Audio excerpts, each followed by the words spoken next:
Chapter 35. Journal Entries.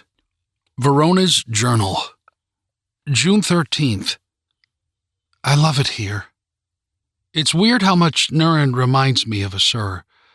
I think I have made a new friend. But I have to remember that Asur needs us. So, I need to work hard. I'm worried about our time constraints, but all of us need to try our hardest to find peace. This is going to be hard, especially if everyone is as skeptical as Adam. Despite our differences, I think Adam and I could be friends too. I have to admit that it's nice talking with kids my age. Lake's Journal. June 13. Today, Grandma lit these little sticks on fire that smelled funny. Then she taught us how to breathe by taking long, slow breaths through our noses, using our bellies, and focusing on different parts of our bodies, minds, and souls, and then exhaling through our mouths, or something like that. She's weird, but in a cool way. She's so pretty. She reminds me of Mom. I am so happy we made it here, and I hope she can come back home with us. I wonder how she was with my mom. When Mom told us about her, she seemed so different. I miss Mom and Dad so much. I keep thinking there was more Adam and I could have done for them. And now we're training to fight evil Jinn monsters, or whatever. What happens after that? If there is an after that. Adam said that they weren't getting any better. I don't want to lose my parents. Anyway, Grandma told us that we are going to do something called Tai Chi tomorrow. That'll be interesting. All things considered, it was a pretty good day. Jack's Journal. 6:14.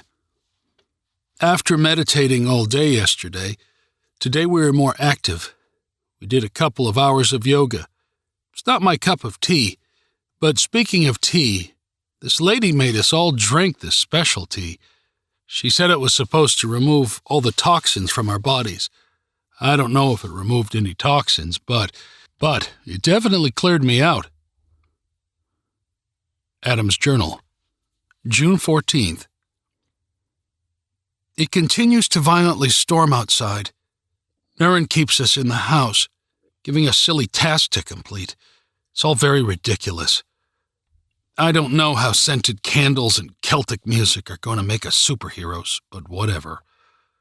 I think it is an all-out effort to distract us so she can avoid talking about coming back to Illinois with us. Verona seems to be loving it here. She's constantly asking questions and telling all of us what to do as if this is all real. We need to get back to my parents. I can tell Lake misses Mom and Dad. So do I. Lincoln's Journal. Day 2. It's all right here. I like how quiet it is, and everyone seems to be nice. Lake is nice, and Jack is funny. I also like the special kinds of soothing music the Moon Woman is playing.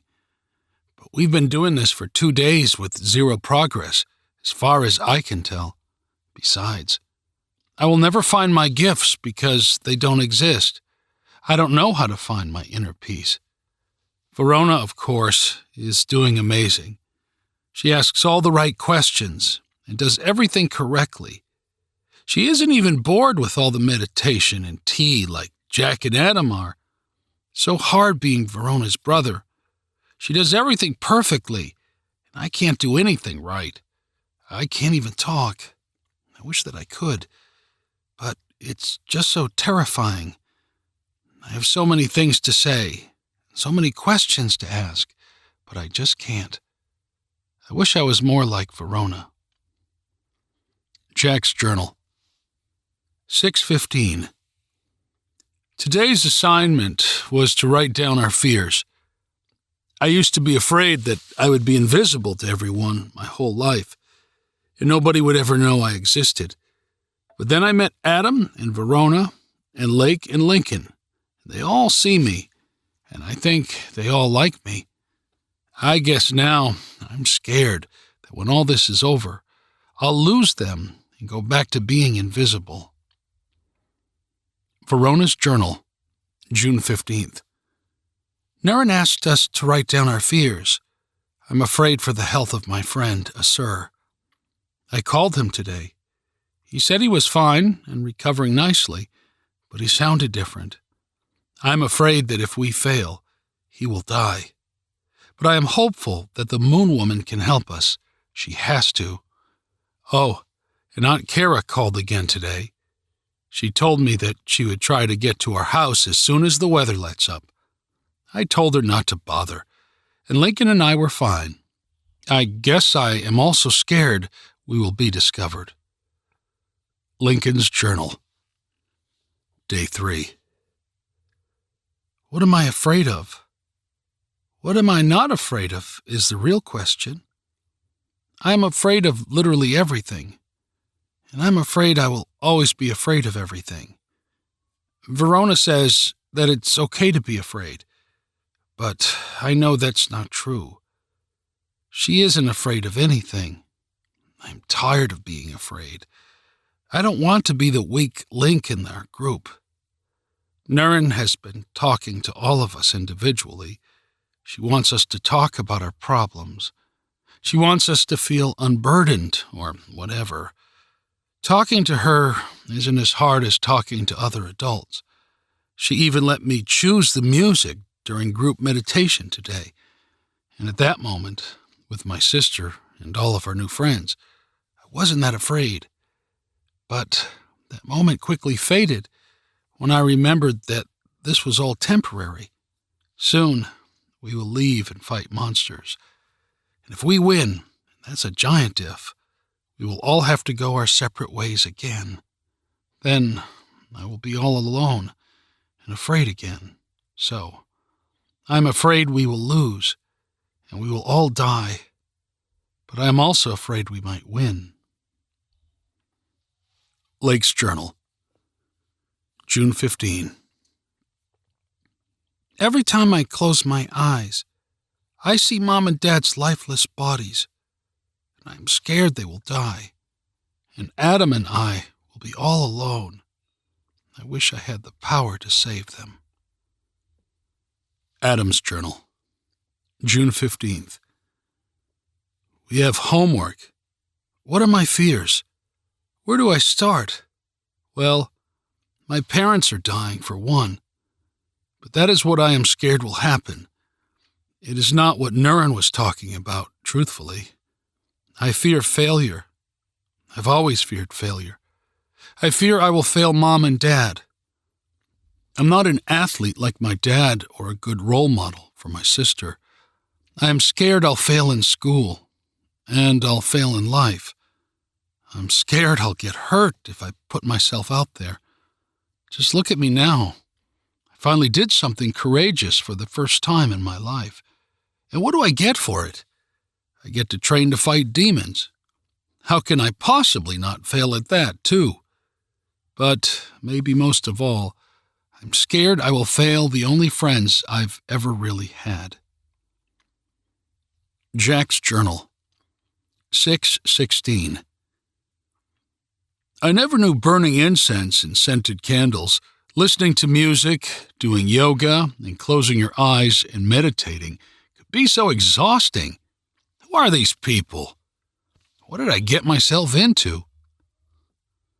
Verona's Journal, June 16th. Today was another great day.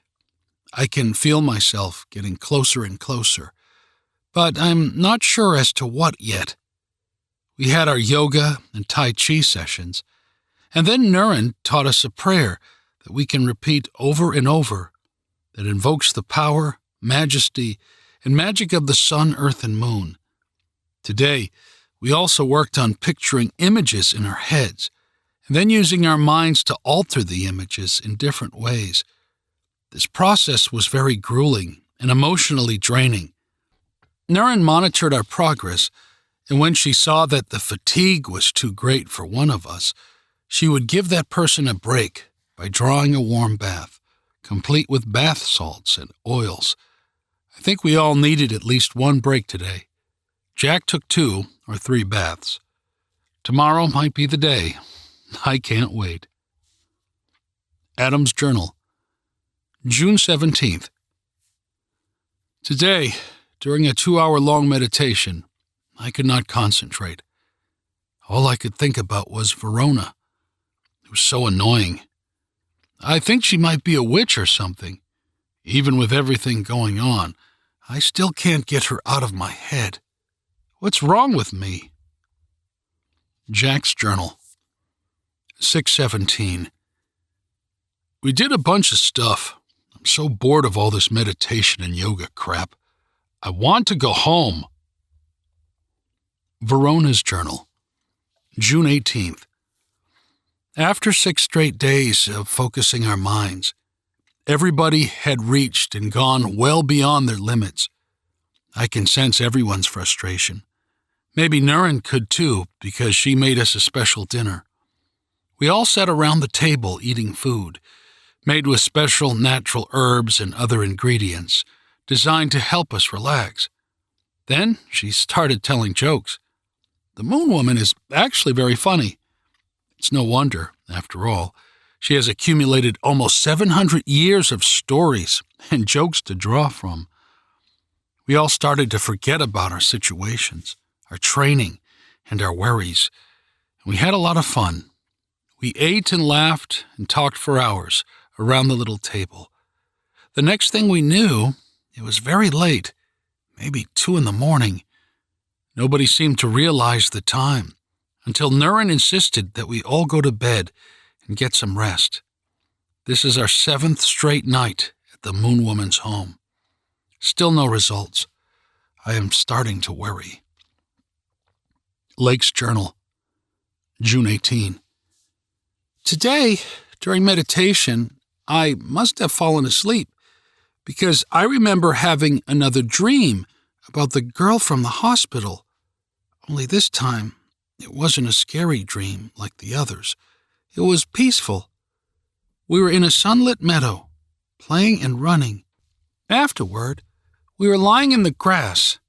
It was a warm day, but there was a cool breeze on our faces.